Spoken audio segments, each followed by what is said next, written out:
Kryeministri Hristian Mickoski nuk ka dashur të komentojë akuzat e kardiokirurgit Zhan Mitrev ndaj ish kryeministrit Zhan Mitrev dhe ish ministrit të shëndetësisë Venko Filipçe, aktualisht lideri i LSDM-s.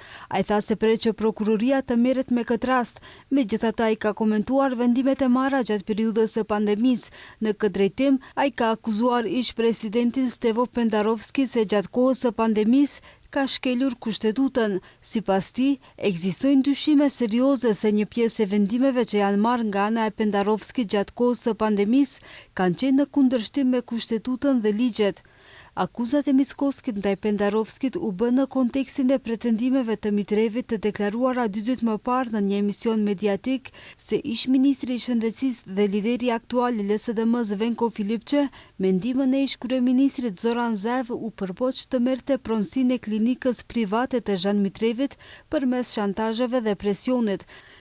Ne dim se çfarë lloj ndërhyrjesh mafioze po ndodhin, veçanërisht gjatë asaj periudhe kur ishte në fuqi ajo, do të thoja, gjendje e jashtëzakonshme kur ligji dhe kushtetuta në Maqedoni ishin mbi sinkronizuara me dekrete me fuqinë e ligjit.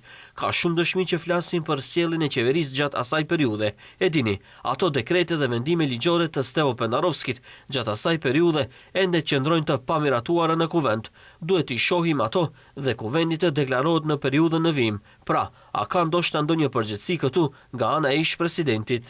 Ndërkaq Filipçe ka mohuar akuzat dhe paralajmëroi padi për shpifje kundër porositësit dhe autorit të shpifjeve, siç u shpreh ai.